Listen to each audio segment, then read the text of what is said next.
दोस्तों, आपके अपने YouTube चैनल पर देव क्लास में आपका स्वागत है। दोस्तों, आपको अगले टॉपिक में हम पढ़ाए हैं कि गतिशीलता क्या होता है, किसी आवेश वाहक का गतिशीलता क्या होता है। दोस्तों, आज का आपका टॉपिक रहेगा एनसीईआरटी पैटर्न पर क्लास 12 से फिजिक्स टॉपिक दोस्तों है कि प्रतिरोध की ताप पर क्या निर्भरता होती है। प्रतिरोध का यदि हम ताप बढ़ाते हैं या प्रतिरोध जो होता है वो ताप पर कैसे निर्भर होता है। दोस्तों, आपको बता दें, मान लिया जाए कोई प्रतिरोध यहां से है, ठीक है। जब इसके अंदर हम चालक के अंदर प्रतिरोध को जोड़ देते हैं और धारा इसमें प्रवाहित करते हैं दोस्तों, तो इस प्रतिरोध के ऊपर क्या प्रभाव पड़ता है ताप का, ठीक है दोस्तों, इसके बारे में हम बात करेंगे, ठीक है। तो यहाँ पर दोस्तों इसे हम डिफाइन कर चुके हैं कि जब किसी धात्विक चालक के पदार्थ की प्रतिरोधकता अथवा विशिष्ट प्रतिरोध बढ़ता है तब तार का वैद्युत प्रतिरोध निकालेंगे, ठीक है दोस्तों। तब तार का बढ़ता है तब तार का वैद्युत प्रतिरोध R बराबर ml बटा में ANE स्क्वायर टाउ होता है, ठीक है दोस्तों। अब यहाँ पर m जो है क्या है दोस्तों, number of electron of mass होता है, यानी कि इलेक्ट्रॉनों का द्रव्यमान होता है। किसका द्रव्यमान होता है दोस्तों, me द्रव्यमान होता है उसका, ठीक है। L क्या होता है दोस्तों, चालक तार की लंबाई होती है,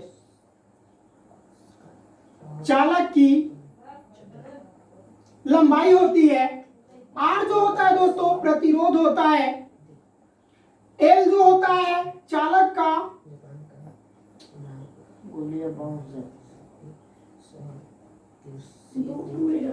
अनुप्रस्थ परिच्छेद होता है, अनुप्रस्थ परिच्छेद होता है दोस्तों। N क्या होता है, तो इलेक्ट्रॉनों की संख्या होती है। क्या होती है दोस्तों, इलेक्ट्रॉनों की संख्या होती है। E जो होती है वो इलेक्ट्रॉन होते हैं दोस्तों, क्या होते हैं, इलेक्ट्रॉन होते हैं। और टाउ जो होता है वो क्या होता है दोस्तों, तो श्रांति काल होता है, श्रांति काल होता है। आई बात समझ में। अब यहाँ पर हम सबको यहाँ पर डिफाइन कर चुके हैं दोस्तों। अब डिफाइन करने पर आपको बताएंगे इसे हम प्रूफ कैसे करके लाएंगे, ठीक है दोस्तों, कि जब हम तार का वैद्युत प्रतिरोध पर क्या ताप का प्रभाव पड़ता है, ठीक है दोस्तों। तो आप इसे नोट कर लीजिए, उसके बाद आपको हम समझाते हैं, ठीक है दोस्तों। नोट करिए आप इसको। अब यहाँ पर हम निकाल चुके थे मान सबका दोस्तों, सबको बता दिए थे कि m आपका द्रव्यमान था, L चालक तार की लंबाई थी, A जो है दोस्तों ये अनुप्रस्थ काट का क्षेत्रफल था, N जो है इलेक्ट्रॉनों की संख्या थी, E इलेक्ट्रॉन थे दोस्तों, टाउ जो था आपका श्रांति काल था, ठीक है दोस्तों। सबको अलग अलग हम करके डिफाइन कर चुके थे। अब यहाँ पर कुछ मान जो होते हैं दोस्तों वो नियत भी होते हैं, अर्थात कह रहा है कि चूंकि MNE पर ताप का कोई प्रभाव नहीं पड़ता है, अर्थात दोस्तों इलेक्ट्रॉनों के द्रव्यमान पर इलेक्ट्रॉनों की संख्या पर ताप का कोई प्रभाव नहीं पड़ता है, तो नहीं पड़ता है। लेकिन टाउ का मान ताप वृद्धि घट जाती है। टाउ जो श्रांति काल है दोस्तों, टाउ का मान ताप वृद्धि पर घट जाता है। क्या हो जाता है दोस्तों, घट जाता है। अर्थात श्रांति काल का जब ताप बढ़ता है तो उसका मान क्या होता है, घट जाता है, ठीक है दोस्तों। अर्थात इस कंडीशन में M व E दोनों नियत रहते हैं। इस कंडीशन में भी दोस्तों जब श्रांति काल का मान घटता है तभी भी इलेक्ट्रॉन का द्रव्यमान और इलेक्ट्रॉन दोनों क्या होते हैं, नियत रहते हैं, उसमें कोई परिवर्तन नहीं होता है, ठीक है दोस्तों। अतः R डायरेक्टली प्रोपोर्शनल टू 1/टाउ होता है, यानी प्रतिरोध जो होता है वो श्रांति काल के व्युत्क्रम के बराबर होता है। श्रांति काल के व्युत्क्रमानुपाती होता है प्रतिरोध, ठीक है दोस्तों। कह सकते हैं कि यदि e⁻⁻ के माध्यम का उक्त पथ यदि लेमडा हो, यानी इलेक्ट्रॉन जिस माध्यम से गुजर रहा है उस पथ का जो लंबाई है दोस्तों वो क्या है, लेमडा है, अर्थात जितनी दूरी वो तय कर रहा है उसकी लंबाई क्या है, लेमडा है। देन तब दो क्रमागत टक्करों के बीच चली गई औसत दूरी दोस्तों, अगर मान लिया जाए एक कण ये है और एक कण ये है, कण दोस्तों धनात्मक है, जब ये आपस में टकराएगा और तीसरा कण ये है, मतलब ये एक बार इससे टकराए चाहे ये एक बार इससे टकराए, जब ये आपस में टकराते हैं दोस्तों अर्थात इलेक्ट्रॉन एक पॉइंट से दूसरे पॉइंट तक जब जाता है तो उनके मध्य कितनी दूरी है, लेमडा है। ठीक है दोस्तों, और इन दोनों कणों के मध्य का जो डिस्टेंस निकलता है, किस वेग से वो एक स्थान से दूसरे स्थान तक, मतलब एक स्थान से दूसरे स्थान तक किस वेग से गति करता है दोस्तों, उसकी वर्ग माध्य मूल वेग क्या होती है, वो होती है दोस्तों VRMS। क्या होती है दोस्तों, रूट मीन स्क्वायर बोलते हैं, वर्ग माध्य मूल वेग बोलते हैं दोस्तों। ठीक है ना दोस्तों, यहां पर आपको हम रफली वर्क बता दिए हैं। ठीक है, पहले ही नोट कर दे रहे हैं, इसलिए दोस्तों कि लंबा थोड़ा सा टॉपिक है, ये टाइम बहुत ज्यादा लगेगा, इसलिए पहले हम नोट कर दे रहे हैं और आपको बार बार समझा रहे हैं। ठीक है दोस्तों अब यहां पर कह रहा है कि देन तब औसत चाल जब हम निकालेंगे दोस्तों, औसत चाल बराबर क्या होता है, औसत चाल बराबर क्या होता है, चाल बराबर दूरी बटा समय होता है। ठीक है दोस्तों, तो श्रांति काल जब दो टक्कर कर रहे हैं आपस में, कौन, इलेक्ट्रॉन, जब दो कण या दो इलेक्ट्रॉन आपस में टक्कर कर रहे हैं तो टक्कर से श्रांति काल पर क्या प्रभाव पड़ रहा है। ठीक है दोस्तों, वो चीज यहां पर बताया गया है, अर्थात टाउ बराबर लेमडा बटा में VRMS हो जाएगा। अतः जो प्रतिरोध होगा वो टाउ के क्या हो जाएगा दोस्तों, व्युत्क्रमानुपाती हो जाएगा। अर्थात जब हम टाउ बराबर इतना निकाल चुके हैं तो इसके जगह पर टाउ की जगह पर मान रखेंगे, तो मान जब रखेंगे दोस्तों यहां पर R डायरेक्टली प्रोपोर्शनल टू, अब 1 बटा में टाउ का मान कितना है, तो टाउ का मान लेमडा बटा VRMS है। जब दोस्तों इसको हम इसमें मल्टीप्लाई कराएंगे तो क्या हो जाएगा, VRMS बटा में लेमडा हो जाएगा। होगा कि नहीं होगा, बिल्कुल हो जाएगा।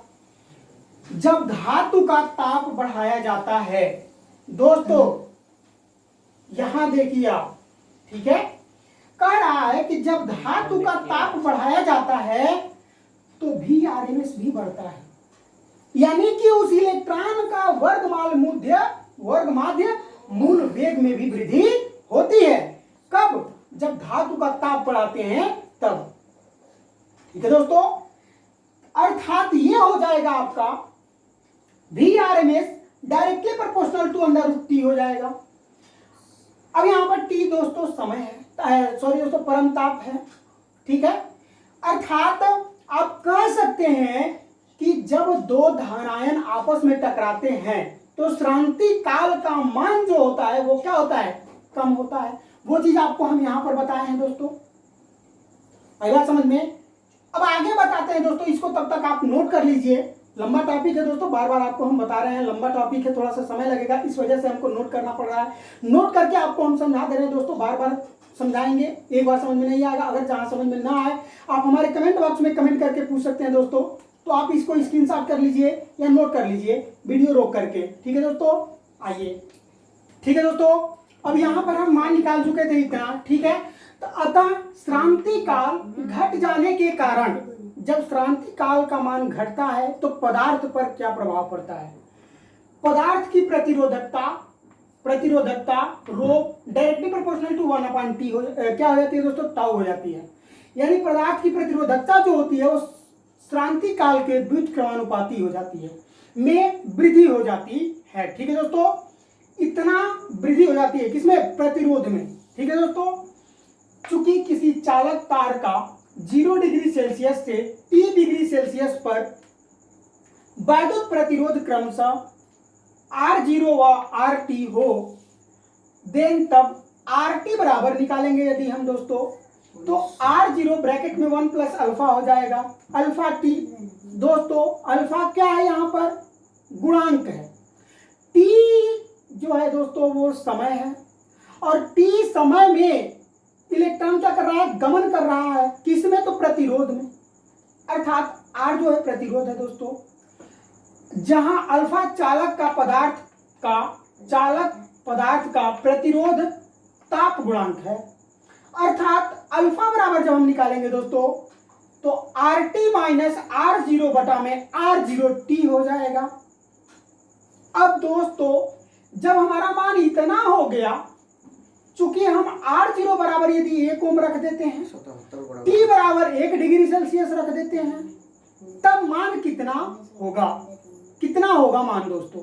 ठीक है, तो दोस्तों जब हम 0 डिग्री सेल्सियस पर R बराबर 1 रख देते हैं और T बराबर 1 डिग्री सेल्सियस रखेंगे दोस्तों, तब ये हो जाएगा अल्फा बराबर RT माइनस R0। ठीक है दोस्तों, क्या हो जाएगा, अल्फा बराबर RT माइनस R0। आई बात समझ में। तो दोस्तों ये आज का टॉपिक आपका कंप्लीट हो गया। अगर गुणांक निकालेंगे चालकीय पदार्थ का गुणांक दोस्तों, तो चालकीय पदार्थ का गुणांक क्या होता है, RT माइनस R0 होता है। ठीक है, प्रूफ हो गया दोस्तों। अगर ये वीडियो आप लोगों को पसंद आया हो तो इस वीडियो को लाइक करें। हमारे चैनल को सब्सक्राइब नहीं किए हैं दोस्तों, तो चैनल को सब्सक्राइब कर बेल आइकन का बटन दबा दें ताकि हर नोटिफिकेशन आप तक पहले पहुंच जाए। दोस्तों वीडियो को बनाने में बहुत मेहनत लगता है, आपके लिए बहुत मेहनत करते हैं दोस्तों। आप एक लाइक कर दीजिए। अगर कुछ समझ में नहीं आ रहा है तो आप हमारे कमेंट बॉक्स में कमेंट करके पूछ लीजिए दोस्तों। अगर कहीं गलत हो रहा है तो आप बता देंगे तो और इम्प्रूव हम करके अगला वीडियो लाएंगे दोस्तों। धन्यवाद।